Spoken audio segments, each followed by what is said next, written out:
Well, welcome everybody. My name is John Freed, and we have a whole lineup of people here with us today to talk about Pioneer Training Center and the new partnership that we are building with Groundswell. Already 10 people have gone through the Pioneer Training Center. It's been extremely powerful and very important, and has been a very rewarding thing for these new, fresh expressions that are going to be emerging. So, Jack, share with us from your heart and why fresh expressions have been so critical for ministry. Well, thank you, John, and welcome to everybody. We're glad you're here and a part of this.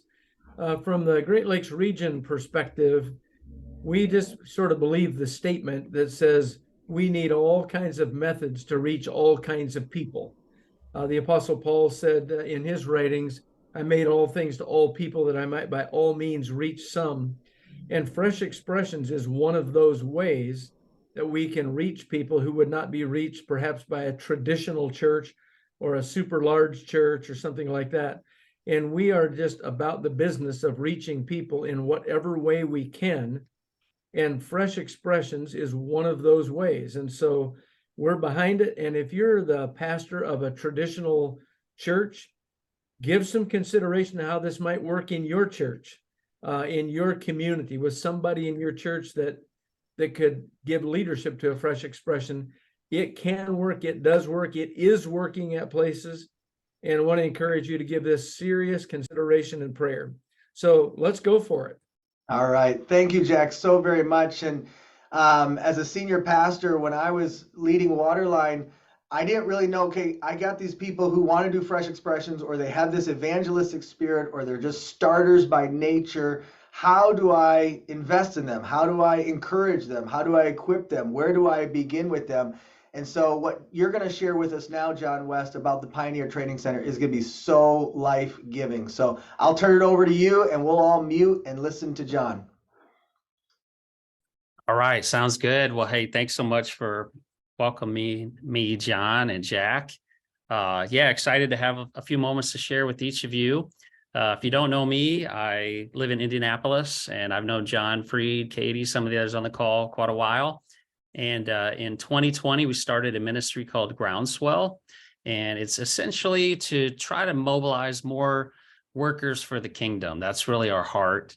I've got 4 girls. I got one graduating on Friday, a college freshman, all the way down to 8 years old. So I got 10 more years of kids in the house, but it's all good. So yeah. And I'm just going to take probably 25 minutes and just share with you a really cool opportunity, I think, for a lot of you as pastors and leaders to mobilize your people. I'll share a little bit about my story and how this impacted us. And then I got a friend that's going to join us in a few minutes to share his kind of testimony as a pastor. So I'm going to do a screen share and sit back, relax, take notes, enjoy. Hopefully this will be somewhat engaging. So let me pull this up here. So this is a picture of the ministry we started. And like I said, this is deeply personal for me. I am a church planner. We started our first church in Dallas, Texas in 2006. Went on to plant a second church in Des Moines, Iowa in 2010. Before that, had helped with a church plant in Chicago and have coached a lot of church planners. And in 2015, I came to a bit of a crossroads in my ministry, had been planting churches for 10 plus years, and just began to feel the weight and the burden of ministry. It's not that I didn't have it before. It just felt really, really intense during that season. And the question I was always asking myself is, I don't have enough time. I don't have enough resources. I want to grow larger, faster, bigger. I don't know if I have enough leadership capacity. I don't know if I have, the right facilities. And all these questions began to nag at me. And I went away for a sabbatical to get some perspective. And essentially during that season, I was walking along the beach, asking this question about workers, where are all the workers and that kind of thing. And God just told me in that moment, he said, well, John, that's the wrong question. The question is, who do you have? And he began to talk me through this idea of mobilizing the people I already have to be disciple makers. And That may sound like not a very profound thing, but for me, it was like enormously profound in that moment. Instead of always looking outside of myself at what I didn't have and the lack of resources and the huge need that was around me during that season, God said, well, who do you have? And how can you train and mobilize them? And that was a paradigm shift for me. And I think for a lot of you, just beginning to think, rather than seeing the enormity of the need and the lack, maybe looking at the people God has already given you and saying, Lord, is there someone here in my church, in my congregation, that I can mobilize to make disciples and to pioneer something new? So that's sort of our mission then at Groundswell. A few years after that pivotal moment, God birthed in me this desire. How can I help pastors, leaders train and equip really a pipeline, a groundswell of more workers for the future? I think all of us would say that prayer of Luke 10, when he's looking at the 72, right? Pray to the Lord of the harvest for more workers, is still true today. And I believe firmly the harvest is really ripe, but we just need more workers. So I'll do this quickly. We just walk people through pastors through a pipeline of mobilizing the people God's already given them. And the first step that we always want to start with is, how can we mobilize disciple makers? What is the general calling that God has given every follower of Jesus? It's go and make disciples. And so training and equipping churches to do that effectively. I know it's not the topic of this call, but we offer a 10-session cohort called Mobilizing Disciple Makers. You'll be hearing more about that through the GLR. If you want to register by August 15th, I can share more at another time on that, but that's kind of a core course we do, virtual workshops and Pathright. But then what about those, and that's kind of today, that have a specific calling to reach a group of people? Oftentimes, these are lay leaders in your congregations. These are maybe some interns, a part-time staff team, maybe even some folks that are licensed, ordained, but they are just called specifically to a group of people. We call them pioneer leaders. And this is the definition, because I think, defining terms is important. Like, these fresh expressions are led by a certain type of person. It is an everyday missionary that's called to engage and reach, we say, a group of people. So disciple makers disciple one or two or three, but pioneers, God has birthed in their heart like this calling to a group of people that are uncomfortable or unfamiliar with the established church. And uncomfortable, I say, is de-churched. Unfamiliar, typically unchurched. So that's really who we see pioneers going after. There's a lot of different ways you can think about pioneering. We mentioned fresh expressions. Fresh expressions, honestly, is kind of a catch-all in many ways. There's, outreaches that emerge. There's niche churches that can start. This is a friend of mine, Shane, that we've walked through some pioneering principles. He's planting churches in campgrounds and RV parks. Dot in the bottom corner, she's starting ministries in prisons in Kansas. Laura in strip clubs in Des Moines. Delon is in Houston, ministry to Jehovah's Witnesses. You all know Jessica, perhaps. She started the Pioneer Training Center with 20 people in her home, and we were gearing toward a house church, which has now become a more established church. So these pioneer projects can emerge from a group of people God's called to maybe something bigger. So this is really a pivotal question. And I think, I'd be screenshotting this slide right here. And I know that that sounds dramatic, but I really think this is like a pivotal question for you as a pastor. What is your vision for mobilizing more pioneers? Maybe for you, you have an individual in your congregation and they're made for more, and they have a calling to a group. So perhaps you just want to develop a single individual pioneer that you need to go after and develop. This training is going to provide that. But maybe you have a larger group of missional lay leaders, and they're just great people at the church. They're missional in nature. They want to reach outside of the walls, and you don't know how to equip them and what training to offer them. This would be a great opportunity for that. Maybe you want to launch a network of house churches, and you have a vision to be a church of house churches, or perhaps you have a wing of your church or part of your ministry that is going to network these community house churches together, but you don't know how to train those pastors or those lay pastors and leaders.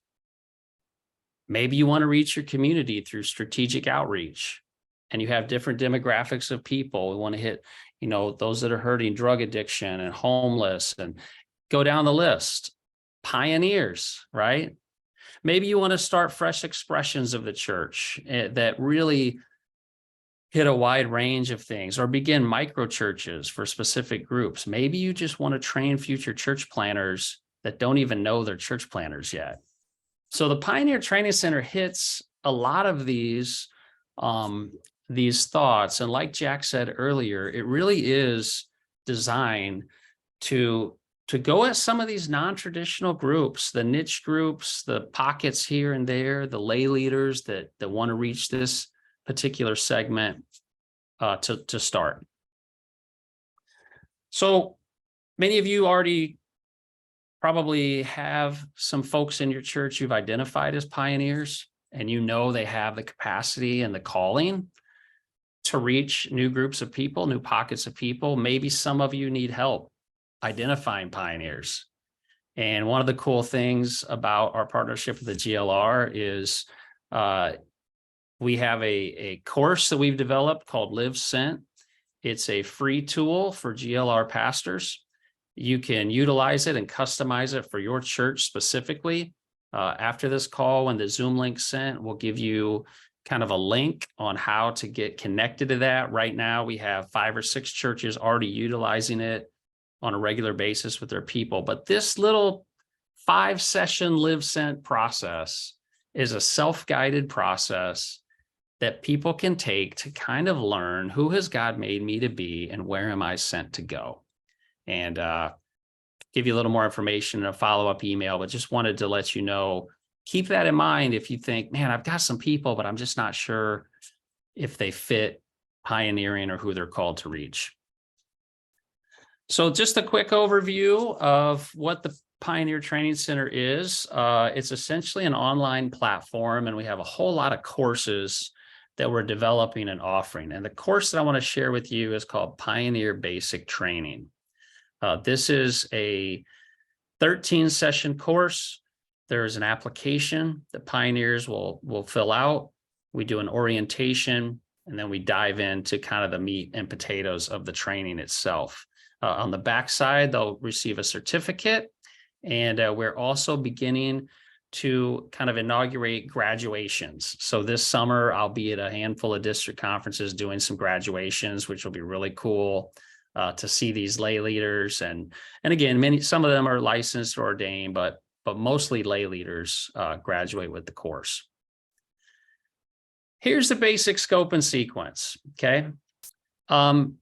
They come onto the platform, and the very first module we walk through is we want to make sure these pioneers are healthy, have a healthy perspective on ministry, they have a vibrant relationship with God, they have spiritual disciplines in place, they understand what pioneering is all about, and rhythms of ministry. So the first module, first 5 sessions, really is focused on the person. And we say this is the being, right? B-E-I-N-G. Talk about the pioneer leader. Let's talk about abiding in Christ, that all fruit comes out of your relationship with Jesus. We need to recognize the enemies that are going to try to take us out. We say shadows, sinful habits, spiritual warfare. Those are the 3 S's that we go over, and it's important. A lot of these pioneers have shadows from the past that they haven't gotten through, haven't dealt with. Maybe some sinful habits they gotta erase from their lives, spiritual warfare. We talk about rhythms of ministry. Most pioneers are co-vocational. So how do you balance work, ministry, church, life, kids? Rhythms are important. And then the final one is surrender. Got to count the cost. if you're pioneering something new, there's a cost that we have to count. And the final project is to create a little personal rule of life where they're going to then take these 5 sessions and create a plan for themselves spiritually. Every module ends with a one-on-one coaching session. Second module, we get into the process. This is the stuff pioneers need to do. So the being precedes the doing, but the doing is really important. If you're not doing some stuff, this is great that you're healthy with Jesus, but what about the doing?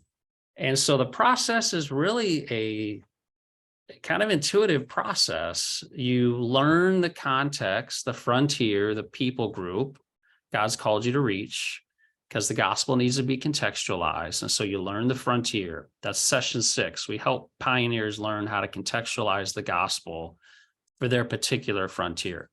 Then you need to find partners, teammates, people that are going to do this with you. That's prayer partners, that's ministry partners, that's also church partners. So we're going to tell pioneers in session 7, their relationship to the local church has to be established. There's got to be an authority for every pioneer to have a partnership with. So we talk about partners, we talk about how to build relationships. That's what disciple making is. It starts with go.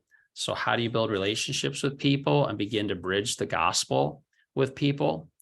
How do you then start a group where you begin to gather people together? Really vital to that. And then as you're gathering people together, identifying the hungry and those that are open to begin to make disciples. So these 5 rhythms are the process of pioneering something new. And we end this module with the second part of our rule of life, which is missional practices, and another one-on-one coaching session. And then the final piece of the training, basic training, is essentially to now let's start looking at the project.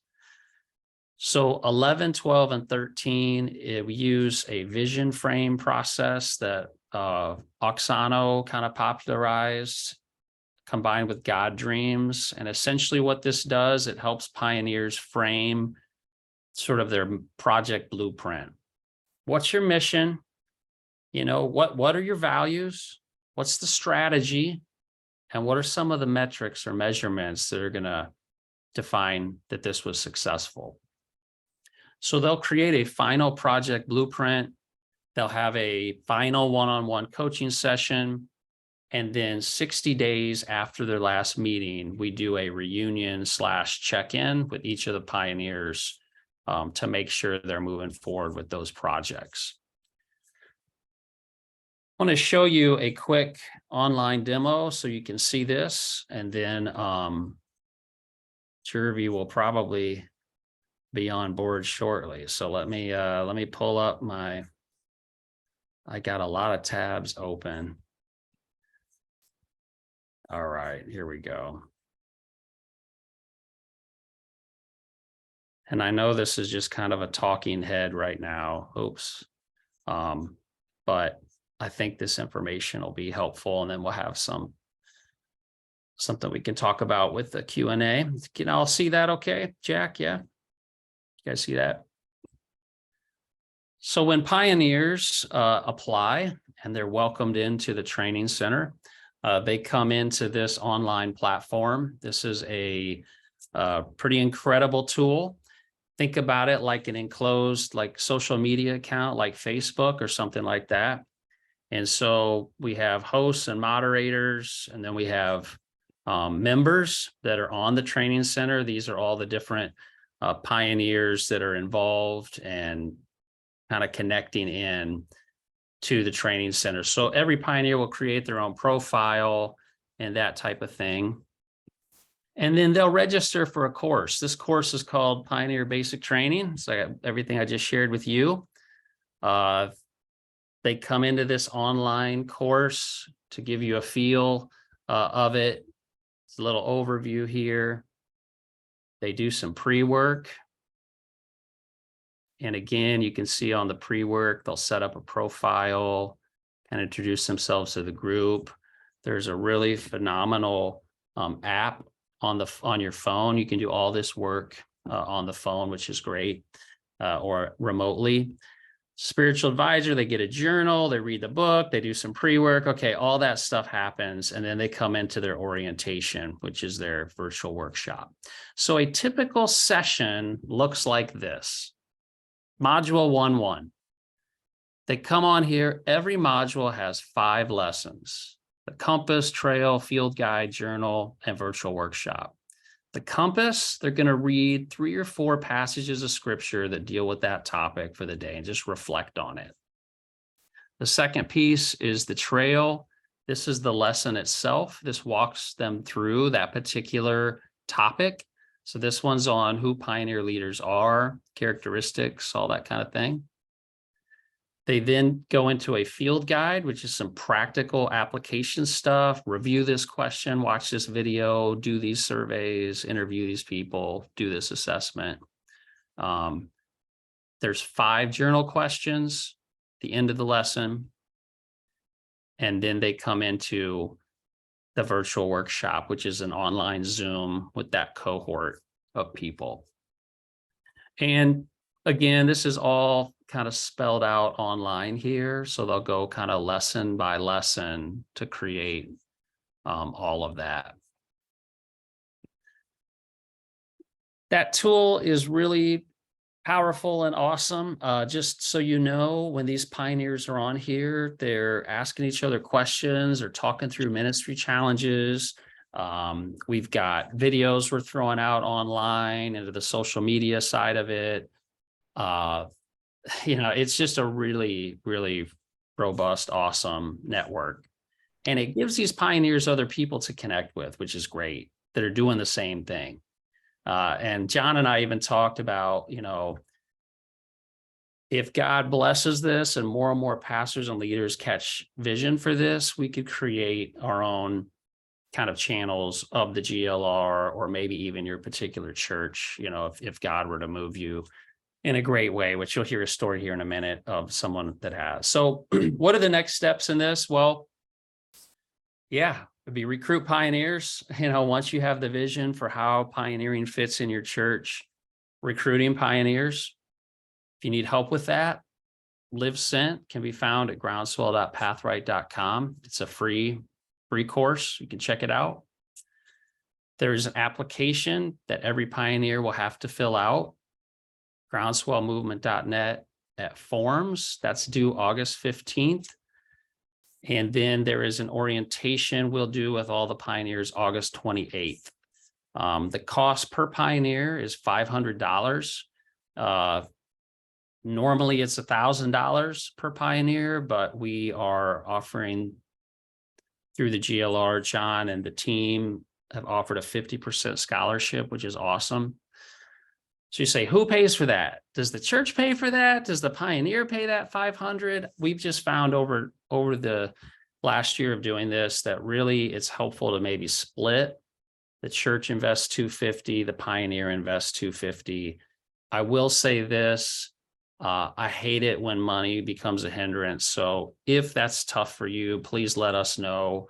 And at Groundswell, we can offer some scholarships. And I know John and I talk quite a bit, actually talking tomorrow, John. So we'll figure out what we need to do. Okay. Like if you have 10 or 20 pioneers at your church, like I want to send them all through. We're planting a network of fresh expressions across the community. Hey, we'll figure out something we can customize. And then the last slide I'll have to show you is just this kind of the calendar. So you get a feel for how the rhythm works, right? We launched this in the fall and we launch it in the spring. Every year, it's a semester basis. This used to be a 9-month, 18-session thing. It got really long. In fact, kind of our beta test with GLR was 9 months. We feel like it's better to go semester. And so you can see here on this calendar, fall semester is really August to December. Spring is January to May. And we found that's a really good rhythm to get in. So I have a friend that is on the call. Jervy, what's up, man? Good to see you. Good to see you. He and the team have gone through this process Jervy is the pastor of Resonate Church outside of Houston, Texas, and a friend of mine, and has a heart for pioneering. And I would say as a pastor that almost more than anyone I've connected with, just has such a spirit of sending and mobilizing, and sees capacity and the gifts of so many people. And so we did a custom cohort just with Resonate and had a chunk of people go through. Jervy, just give us your perspective as a pastor. How many people were a part of the process, kind of who you invited in, and just what the experience was like for you, maybe a story or two or some fruit that came out of that. Maybe take 5 or 10 minutes and just share your heart, man. It's good to see you again. Good to see you as well. Good to see you. We had, man, it's been such an incredible experience, because I think, going back to, I heard you talk about Live Sent. I mean, we have so many testimonies from people going through Live Sent. I mean, there were ministries and that were launched, missional communities that were launched. People had unique, fresh expressions that were launched from Live Sent, and then the pioneer training is just it's such an equipping model, that, I mean, already we have testimonies. Just this past Sunday, we had one of our pioneers just tell a testimony. I mean, she hasn't even really done, officially done much yet, but the Lord has been working just through her prayers and connections with other people in the group, and she already has testimonies of amazing things that God is doing with her pioneering project. And so we had 21 total. We had like 6 people online, and the rest were in person. And we're already hearing testimonies about the amazing things that God is doing through these pioneers. We have everything from a person feeling called to the global youth culture, that wants to launch something. It's kind of looks kind of like a church plant, kind of, but it's just a unique expression, a way that he's getting at the global youth culture.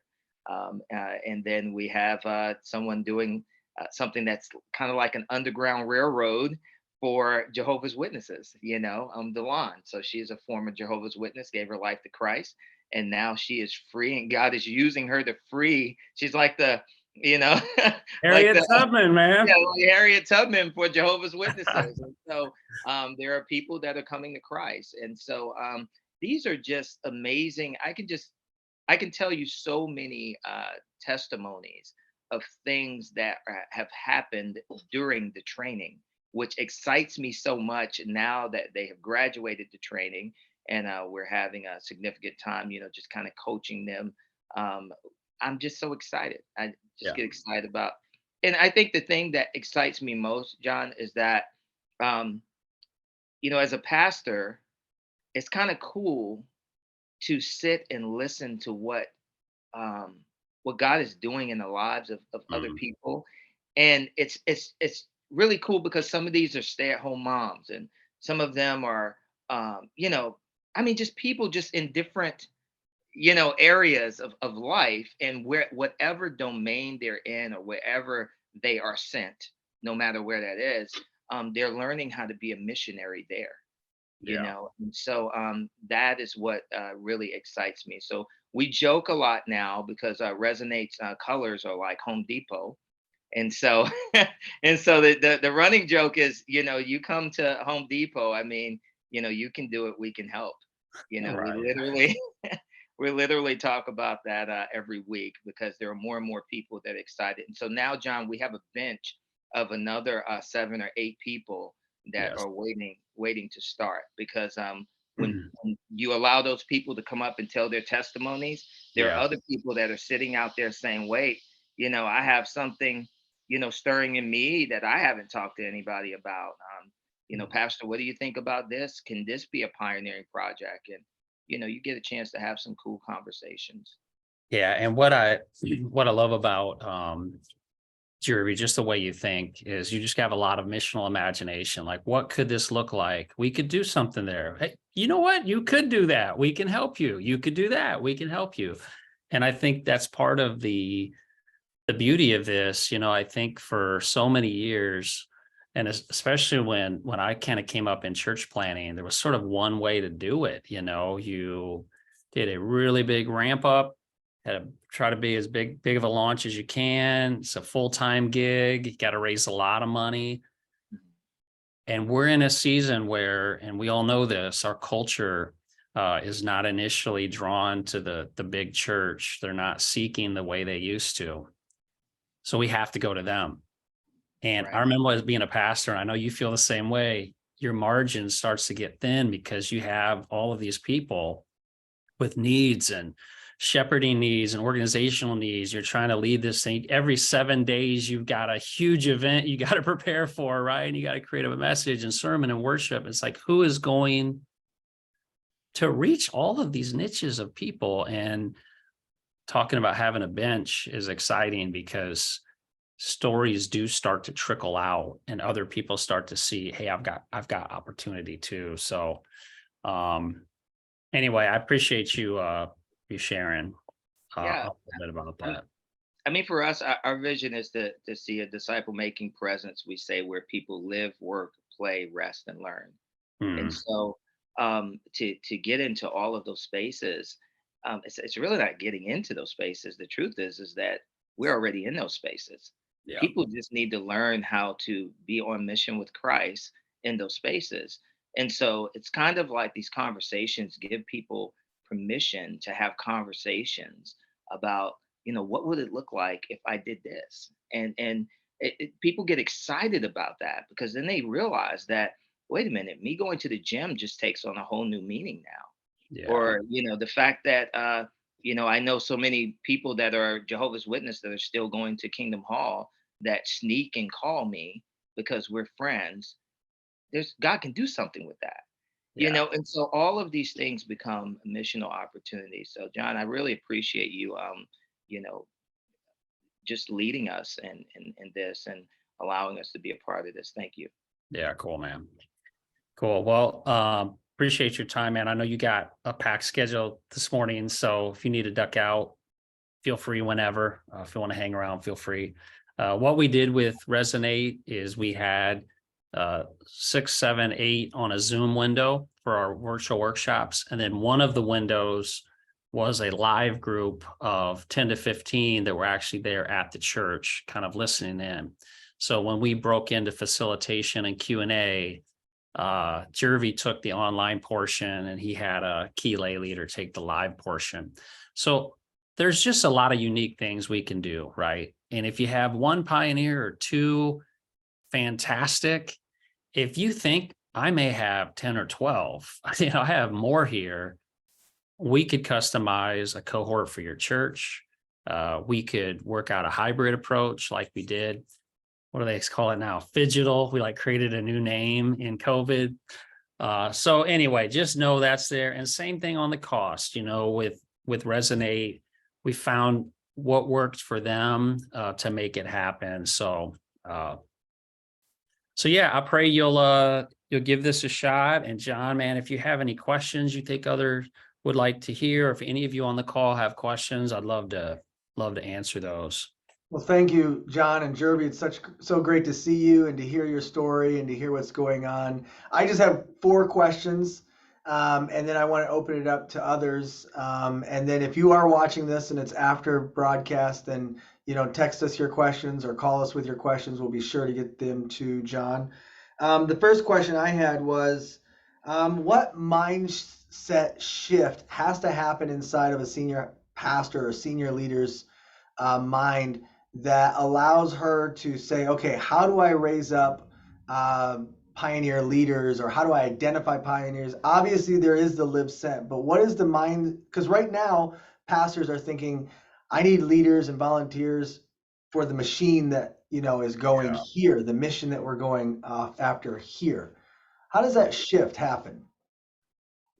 Jervy, I'm going to let you kick that one off. You had that shift. So what happened with you?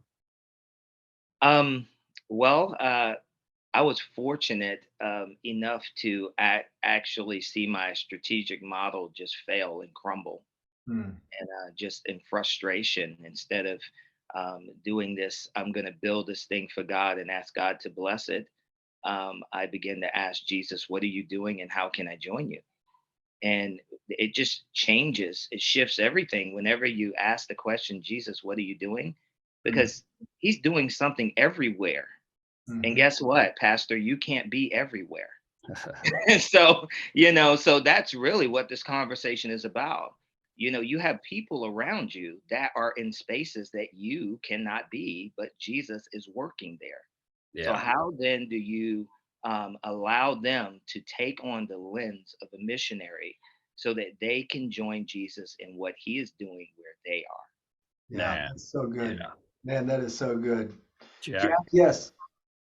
Just a thought, Jeremy, I love that, man. I appreciate that. I love the fact that you said you were fortunate enough that your strategic thing failed. Instead of seeing it as a failure, that's failing forward. I love that. Yep. That's awesome.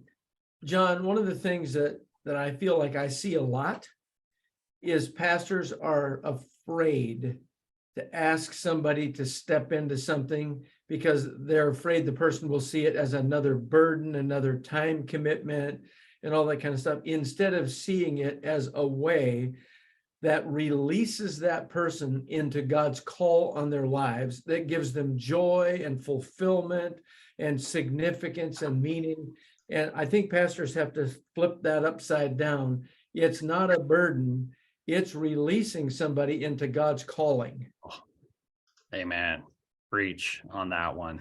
Yeah. And I'd piggyback too on what Jeremy said, John, just to say, even that shift in my heart, we knew each other during that time, but from how do I, so here's what I think happens. And maybe I'm just a level 2 leader or something, I'm not sure. But as a church begins to grow, you start to bump up against your own personal capacity issues. I'm just going to be honest with y'all. There are some watching this call. You might be able to lead 3,000, 4,000, 5,000 member churches, and praise God, you are a unicorn. And I praise God for you. He has gifted you in an amazing way. But a lot of us hit these certain barriers. And the question is always, and the question for me was always, how do you break this barrier? How do you break this barrier? How do you break this barrier? And the answer at the end of the day kind of is, you just got to be a better and better leader. And at some point you hit a lid. What I love about this mentality and what was so freeing for me when I took that walk on the beach and everything else was, God is simply asking me to steward the people he's already given me. And if I can steward the people God's already given me, maybe that then unlocks something for every pastor to go, oh man, all of a sudden ministry is kind of fun now because Jack, I am releasing people. They're telling me stories. And so there's a place for leadership development as for pastors, but there's also a place to say, yeah, who have you already given me and how can I release them into their potential? So That's so good. That's anyway. so good. I'm going to put my next two questions together, and then I have a last one, and then we'll open it up to everybody. But the last question is this blueprint you talked about at the end of the sessions. Describe for us what we can expect as pastors to receive. Do we receive that blueprint, or that is just with the Pioneer? And then how do these blueprints don't become more work for the pastor or the congregation to fulfill? So a lot of times raising up pioneers, or raising up, apostolic evangelistic leaders just feels like to some of our pastors, I'm making more work for myself, or this person is going to make more work for me. Yeah, great. So this is a example of a project blueprint. It's kind of the bare bones, but I want everybody to have an example. They will have a one sentence statement. That's the mission. So every pastor will receive this. Okay, this is the mission this pioneer feels called. And by the way, the mission is always there, right? The methods change, the models change, but the mission has to be there.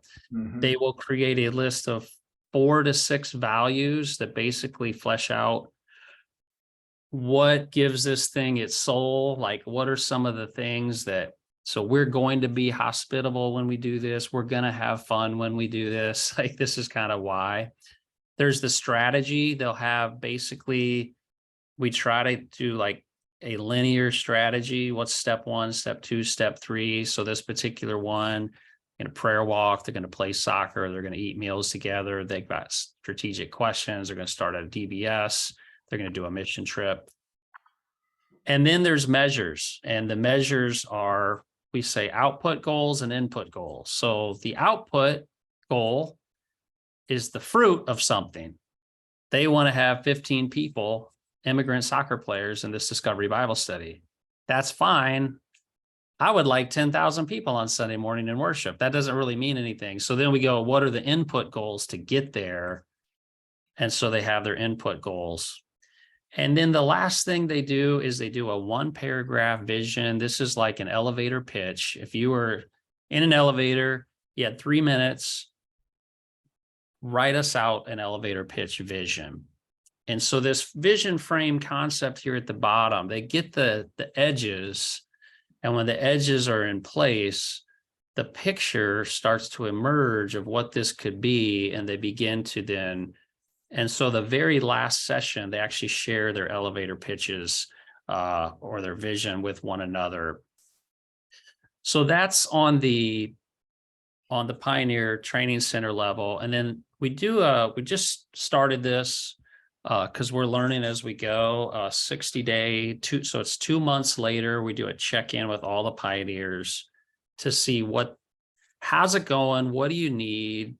Are you finding the coaching you need? So your second question, John, I would say is something that even here at Groundswell, as we're developing and growing, we're seeing a possible next step need for ongoing coaching. So I think that's something as a pastor, if you don't have capacity to do that in-house, we're adding more modules onto the Pioneer Training Center. And by the way, last thing the Pioneer Training Center, once you pay the $500, you have access to that forever. It's not like a monthly fee or anything like that. And so we have lots of free opportunities on the platform for coaching and sharing ideas and things like that.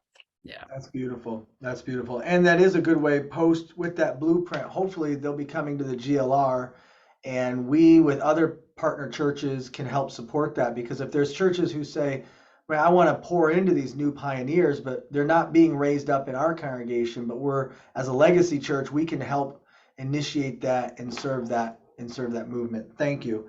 And then the last question I have is, how do you imagine a pastor in our region introducing this, obviously to an individual, is inviting them into Live Sent or saying, hey, I see in you conversations. What would this look like, though, broader for the whole congregation, if they were to introduce this to the whole congregation as a new opportunity for more than just a couple people to engage with, but it's something that they wanted to open up? Yeah, if you're someone watching like that, or if you're on the call right now and you're thinking that way, like, how could we promote this more broadly than just say it like an individual, that you're connecting with, which is kind of how most of them come at this point. We have all sorts of print materials we could provide for you. We have videos that we could offer if you wanted to show like a quick bumper or something like that down the road. But I do think that the biggest thing is just the information of, say, like gathering like informational meeting to share some of that. I know for most of the church-wide campaigns and things like that we rolled out when I was pastoring, we would usually start like behind the scenes with a handful and then roll it out to more and then go broadly. So I would say if you are on the fence and you're like, do I want to roll this out to the entire congregation? I would say yes, for sure. But maybe for you, it's better to test it with, say, 5 to 10 or however many pioneers God has, and then go bigger. But if you want to go big, we've got resources we could offer. There's a few people, John, like I'm thinking of in my head that are already doing some stuff with lay leader development and training. Be a great opportunity to present the Pioneer Training Center, maybe even links to this video to the folks that are in that. Because I think there's some, what do they call them, fishing pool opportunities in churches that you could go after. Jervy, do you have anything to add to that? I don't know. You thought about doing it church-wide, or? I mean, for us, it's been the storytelling. I mean, storytelling really, it just allows people to imagine that they do have something, that God can use. Some people are like, what do I have? I'm not that person. I don't know this. And, I haven't been trained like that. And, all of that. But we have, I can tell you, like, it's such a diverse group that we had go through. I mean, everyone from, the grandma, that basically just takes care of her grandkids, and, all the way to the CFO of a credit union, so, and everything in between. So, I mean, it's just when everyone can see that, yeah, I do have something. I think that, they need to hear other stories. They need to hear other models. They need to hear, other things, other than just the normal traditional, these are the type of people that get to be pioneers. Yeah. Or I go back to maybe like having a few people go through it and then being able to share those testimonies on a weekend, right? Yes. And a next step, hey, if you'd like to be a part of this, that can be powerful. Yeah. Yeah. Thank you, John. Thank you, Jervy, so much. And this has just been so extremely valuable. Our goal for the GLR in the next year is to see 20 of these. We'd love to partner with 20 of these pioneers and help them along. And so any of our churches that have a potential pioneer, obviously Live Sent is a beautiful resource. Thank you, Groundswell. But then also this Pioneer Basic Training is an incredible. I love that you've made it a semester. I know, the last cohort was 9 months, but I think that semester thing, I think that's perfect time length and commitment, because this is life-giving, it's life-changing, and it's permission giving to a lot of our believers of, raising up that priesthood of all believers. So thank you. Thank you very, very much. Yeah. I want to open it up now for questions from anybody else. Katie, Jesse, Francais, thank you so much for being here. I know Jack had to jump into another meeting.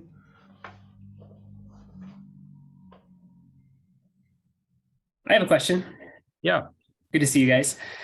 So my question regarding the training is, say you got a group of people who are all kind of wanting to do the same thing, all work together to accomplish this vision, goal, whatever.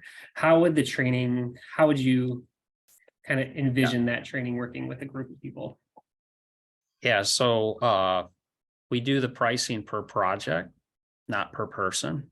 So we've had a lot of couples, for example, that have come on the training, and we don't charge per couple.